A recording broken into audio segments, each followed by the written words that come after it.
All right, all right. Yeah, it's me. It's me. I know I look a little bit different. I look a little bit different, but usually this is really who I am. Let me straighten my hanky up right here. Yeah. Oh, I'm messing with y'all. Listen, my son told me, he said, Dad, he says it's a marketing thing. And he says, your presentation is your brand. And so, I'm just trying to follow suit with whatever's going on now in this new age, the changes in how things are being handled. It's all cyberspace, internet, the World Wide Web. I don't know much about it. I'm just trying to figure it all out. And so anyway, he told me, he said, listen, he says, when people see you, it is an indelible impression. He says, what they see is what they remember. And sometimes when they see you the first time, based on what they see, will be contingent upon whether or not they want to see you again. They see you with holes and stuff like that. This dude, he ain't real or whatever. So anyway, point duly noted. And that's the reason why y'all seeing me in this. Don't get used to it. But anyway, I want to fast track. Because I got to move. And for the sake of brevity, because we got some things that we got to cover. And I know I'm looking at the clock. I want to fast track a story in the Bible about David. And David, and I'll just bring you up to speed before we get into our text.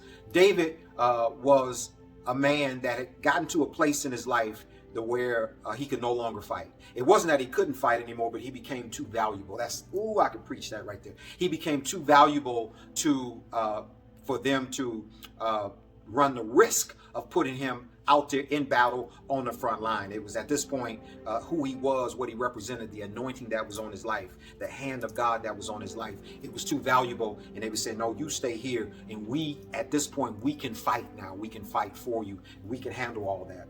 So anyway, he had a son. His son was Absalom. And Absalom had, like most sons or a lot of sons, they start to, smelling themselves a little bit and becoming defiant. And that's what he did. He became defiant against his dad, his father. But David never lost his fatherly heart. David never lost being a shepherd, even though his son was rebellious against him. And so, long story short, so his son is out there in this battle. And the scripture says that when they found Absalom, that he was hanging between heaven and earth. And I'll preach that one day. Hanging between heaven and earth. And so what David wanted to know, because it wasn't so much that how his son had treated him, but I don't care about that, because I got the heart of a shepherd and I'm a father. And so I love my son in spite of, oh boy, this is a type and a shadow of Christ. And so he wanted to know how was Absalom doing. And so there was two messengers, so to speak, that they felt they were messengers anyway.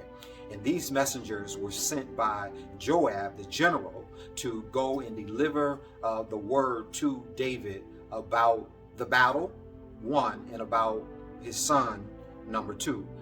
The thing of it is that I'm not so sure that part two, Ahimaaz, who we're going to talk about, I'm not so sure if Ahimaaz knew that was going to be a question. And sometimes we can run thinking that we are fortified, but not being fortified enough to answer any question that may come up. And this becomes very problematic. And so that brings us, that whole soliloquy, that brings us to this particular place in our text. So I want to go to 2 Samuel chapter 18, and we're going to start at verse number 28 for the sake of brevity. And Ahimaaz called and said unto the king, all is well. And he fell down to the earth upon his face before the king and said, blessed be the Lord thy God, which hath delivered up the men that lifted up their hand against my lord the king. And the king said, is the young man Absalom safe? And Ahimaaz answered, when Joab sent the king's servant and me, thy servant, I saw a great tumult, but I knew not what it was. And the king said unto him, turn aside and stand here. And he turned aside and stood still. And behold, Cushai came, and Cushai said, tidings, my lord the king, for the Lord hath avenged thee this day of all them that rose up against thee. And the king said unto Cushai, is the young man Absalom safe? And Cushai answered, the enemies of my lord the king, and all that rise against thee do thee hurt. But as thou, let's read that again, verse number 32. And the king said unto Cushai, is the young man Absalom said, safe? And Cushai answered, the enemies of my lord the king, and all that rise against thee to do thee hurt, be as that young man is. What he was saying was, how we found that young man is how I wish those that did what they did to him, I wish that had happened to them. Okay, verse number 33. And the king was much loved, and the king was much moved, and went up to the chamber over the gate and wept. And as he went, thus he said, O my son Absalom, my son Absalom, would God I had died for thee. O Absalom, my son, and the word of the Lord is blessed. And so if I could extract out of our text today a title, that title would be Answer the Question. Answer the Question.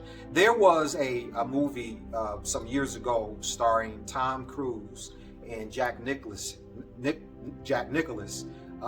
movie was called A Few Good Men.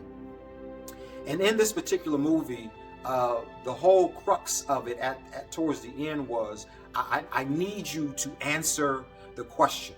And where we are today is people are having things said to them, but the question is the answer to the question, is it being given? Not you dancing around and saying this and that and all that, because when we look at our text, we see that the Lord avenged David. He avenged Israel of their enemies. We get all that, but that was not it. The question that David wanted to know was, is my son safe? And so when we look at this particular movie, Nicholas, he played the role of a colonel, and it was a movie about a military, right? He played the role of a colonel. He was an esteemed man, full-birth colonel at that. And Nicholas gave a command to some of the soldiers, whatever. And I think, if my memory serves me correctly, it was this man, this young soldier named Santiago. And I don't quote me on that. But anyway, I think Santiago ends up getting killed as a result of the command that was given by Nicholas. And so Nicholas, as the movie goes on, they go to court, and Cruz plays the prosecutor. Okay, and so he's challenging Nicholas, and in this whole thing, there's a dance. They're just dancing around this, that, and the other, and Nicholas doesn't really want to answer the question. So they keep on going, and it's so much pressure that comes on Nicholas. He starts to be deflated, and he starts to recognize that I am going to have to answer this question, although I really don't feel that I should have to answer this question because of who I am and the rank and all that's on my shoulders, so on and so forth. But nevertheless, Nicholas, he succumbs and he gives the answer. Cruz says to him several times during this, he says, I know you're saying this and you're saying that, but I want to know specifically, did you give the command for X, Y, and Z? Don't get nothing. Come back again. He listens to all the rhetoric. But that ain't what I'm asking you. Did you give the command? Finally, Nicholas says, listen, yeah, I did. I gave it, and I'll do it again. And just because you can't handle the truth. You can't handle the truth. But see, here was the thing. He thought he was the big dog. He thought he was bad, and he thought there wasn't going to be no repercussions and all that stuff behind that. Anyways, my point is this, is that there was a question that was asked. And in my text today, David wanted to know the answer to his question. Tom Cruise wanted to know, as a prosecuting attorney, he wanted to know the answer to his question. Did you give the order? Is my son Absalom safe? People want answers. People want answers. People want to know, is it safe now? Is it safe? Is it safe for me? Is it safe for me to to go on a date? Is it safe? Is it safe? I mean, I've been on many dates before, and I've heard this, and I've seen this, that, and the other, and I've been disappointed. And I just want to know now, since all y'all coercing me and telling me that you should start dating, and you should start doing this, and male or female, and this, that, and the other, and I just want to know, yeah, that's good and all, but is it safe? Is it safe? My heart has been shattered, and I've been hurt, and I've been mistreated. I've been cheated on. I've been wounded. I'm frail. I'm fragile. I can't go through this again. I want to know: is it safe? Is it safe? Is it safe? What is it about this person that you can guarantee? How has this process been vetted? How do you make this recommendation to me? How do you know that it's safe? How do you know it's safe? People want to know, is it safe? Is it safe now? Is it safe? Answer my question. Is it safe to take the vaccine? Is it safe? Is it safe? I don't mind it. And I understand that it's coming rapid fire from a whole lot of different directions. CNN, MSNBC, Fox, Twitter, all kind of different platforms are out there. And they're saying this, that, and the other. And they're trying to convince me and telling me that everything is going to be all right as a whole. But I'm talking about me individually now. Is it safe for me? Is it safe? Is it safe? Is it going to be all right? Can you answer the questions? What vetting process did it go through? What was the proving grounds? Was it ever proven against time? I mean, I'm pregnant. I'm carrying a child. Is it safe? Is it safe? Is it safe? Don't dance around the question. Don't tell me about, scientific this and scientific that. I want to know, is it safe? And if it is safe, how do you know? How have you vetted? How have you vetted that? How have you vetted that? Is it safe now for my kids to go to school? I'm asking a very specific. I'm asking a very pointed question. Is it safe now to be back in the community? Is it safe? Is it safe? If it's that safe, then why am I still wearing a mask? And why am I washing my hands so often? Are you saying that I can go back to normal or not? I mean, what's going on here? What's going on? I just want to know. Is it safe? Is it safe now? Is it safe? Is it safe for me to take this new job? Is it safe for me to move to this new location? People want to know because things have changed and they've been through so much. They want to know at this juncture in my life, is it safe? Is it safe now? Is it safe for me? And in various aspects of my life, there's things specifically that I'm challenged with, and I need an answer to the question. Don't dance. Don't play with me. I want to know, is it safe? Is it all right? Is it all right? And then what people are saying is, don't lie to me. Don't lie to me. Don't you tell me a lie. I've been lied to so many times. I'm sick of people lying to me. I can't take another lie. Don't lie to me. This is life or death. This means everything to me. I'm getting ready to put it all out there. Don't you lie to me. Don't you lie to me. It's one of the worst things that you can do. And you say, well, no, I couldn't really tell you the truth because I knew you couldn't handle it.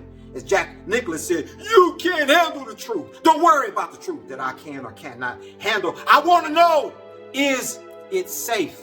You just responsible for answering the question. The church now, the world is saying, is it safe? Is it safe now? Is it true? Is it true? Is it true that Jesus is all this? Is it you sold me Jesus? You sold me Jesus, and you said that you could authenticate this, but when I look at your life, I don't know if it's safe for me to accept him in my heart like you said, because when I look at your life and I see, and seeing is to witness, is to view, is to experience. When I do all those and as it relates to your life, I see everything other than what's truthful. What's truthful? You lie, you steal, you cheat, you fornicate, you commit adultery. You do all the wrong things. You a trickster. You sly, you slick, you this, you that. You take my money, you do all kind of stuff. Do all kind of stuff. And then you sell me something. I want to know, is it safe now for me to come to church? Is it safe now for me to get up under that pastor and to be up under a tutelage like this, right? Is it safe? Is it safe? Is it safe? Am I going to get hurt again? Am I going to go through church hurt? Am I going to be bruised? Is it going to be something that's going to be an experience to where I don't want to go back to church for another 10 years? I'm fragile right now. I'm fragile. Am I going to get with this man or with this woman and you sell me something and I believe in it, I buy into it, only to find out that it's a lie? Don't lie to me. Don't lie to me no more. Don't lie to me no more. What qualifies a person not to be, what qualifies a person to be vetted, to be proofed, and to be able to deliver a message? What qualifies them? It was two men. It was two men. One was Ahimaaz, and Ahimaaz, he went to Joab and he says, can I go and tell the king? Can I go and tell the king? I got a message, I got a word. And Joab told him, like life tells us on many occasions, don't do that. You ain't ready yet. You need to stay at home. You 17 years old and you trying to get out on your own. You ain't ready for life yet. Stay here up under your parents' tutelage. Stay here in school a little bit longer. You ain't ready to go out there and to get in the hustle and bustle of everything. You ain't ready yet. You ain't been proven. You ain't been proven. Stay put. Joab tells him, and I know we didn't read that in the scripture, but before that, Joab tells him, he says, Ahimaaz, he says, no, don't go. He says, you can't give tidings this day. He says, but another day, wait till there's a work done in your life. Wait until you go through something. Wait until you can be validated, till you can verify some things. Wait until you can be an authentic witness. Wait. And he says, howsoever, this is Ahimaaz talking, howsoever, he says, I got it, I gotta go. And that's how a lot of us, we've been in life. Oh no, I'm gonna marry him. Oh no, I'm gonna do this. Oh no, I'm going here. I don't care, mama. I don't care, daddy. I don't care this, that, and the other. I'm going. So Joab says, listen, run. Go, run. And once you get to where you're going to see why I told you to stay put. But there was another man, Cushai.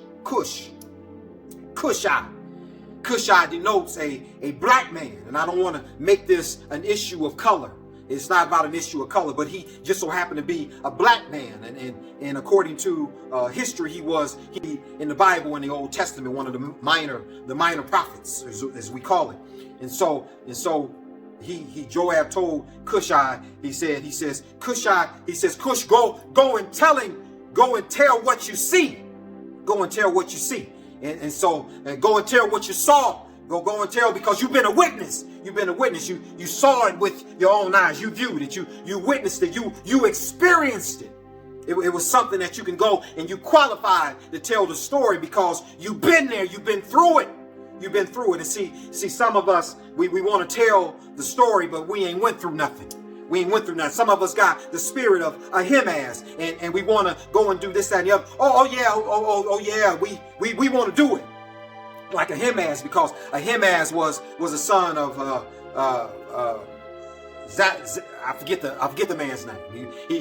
He was of prominence. He was of prominence, and Ahimaaz, when you feel like you got money and you come from a certain lineage, you feel like you privileged. Oh yeah, privilege is the term, the word that I want to use. And people that's privileged, they think that they got answers just because you got money, just because you can be sent to Harvard and no struggle, and mama and daddy can write a check. And you can go and do this and go do that, and you ain't got to worry about going and flipping burgers at McDonald's, and you ain't got to worry about sleeping in a room with mice and all that kind of stuff. No, you ain't never experienced none of that. You ain't had the hard knocks of life. You really ain't never been challenged. But yet you want to go and run, and you want to be able to tell a story. Tell a story to people that have been hurting.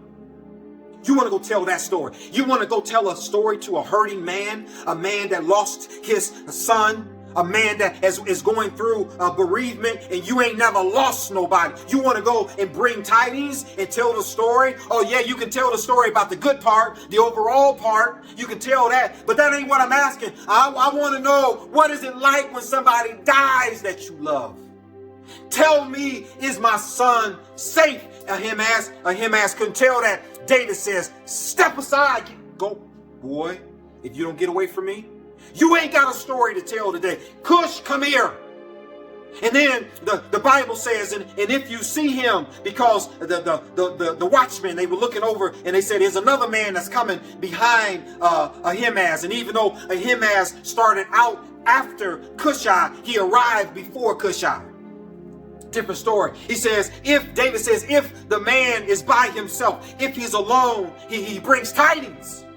That's something right there. He says, if he's alone, if he's spent some time, if he's been secluded, if he's taken the time to be consecrated, if he's taken the time to rid himself from all the noise, he said he got something to say. He's been in the presence of God. He's been somewhere. If he's alone, tell him to come on. Tell him to come on. He's got a word. So when he gets there, he says, is my son Absalom, is he safe? And Cushai says, no, he ain't safe. And he says, I'm sorry.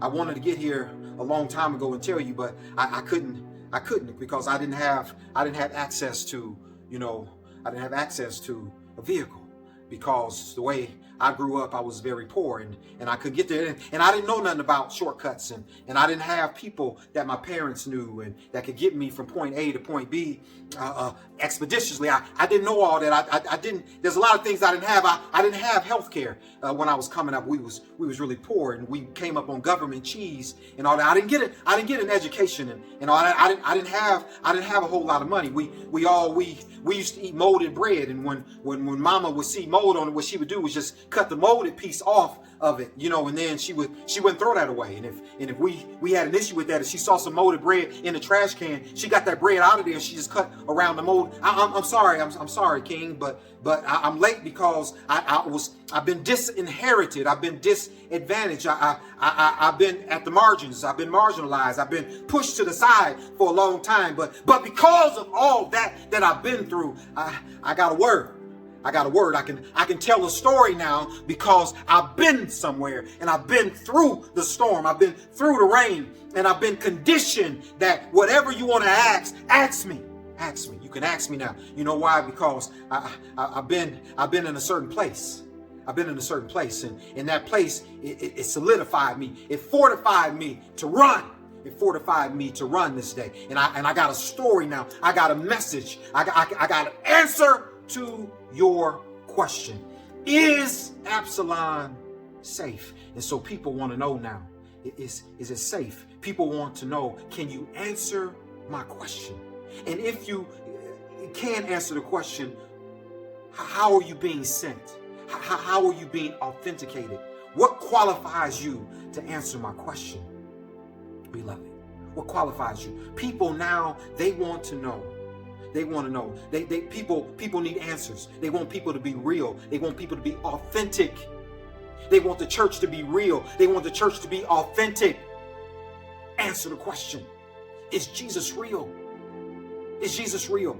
And if he's real, show it in your life. Show it in your life. Give me sound advice. Give me sound counsel. And then show it in your life.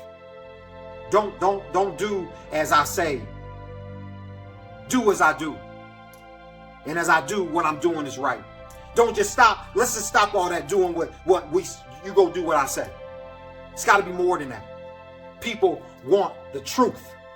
The truth. And don't worry about whether or not they can handle the truth. Don't worry about that. You got to give the truth, and I'll deliver this in another message, and it's dealing with the pain and the sorrow of what you heard. Because David went to a place, and he had to release. He had to go through the transition of the pain back into health. He had to figure all that out. That's a whole different message. But my message today is simply this. Can you answer the question? Is it safe? And can you be truthful about it? Can you be truthful? And then last but not least, what qualifies you to give me an answer on this day? Is it just because you're CNN? Just because you're the media? Just because you're some doctor that's been around and everybody else is putting you up real high? Do you have a relationship with God? What is God saying? How much of God is in your plan? How much of God is in the CDC, the vaccine, and all the stuff that's going on? How much of God is in your move that you're getting ready to make? How much of God is in the date that you're getting ready to go on? What vetted the process? What counsel was around you? That's all this is about. Simple message. Remember, my friends, the worst is over and the best is yet to come. Your quality of life is getting better and better and better. And you should live and not die and declare the works of the Lord henceforth and forevermore. Be blessed in Jesus' name.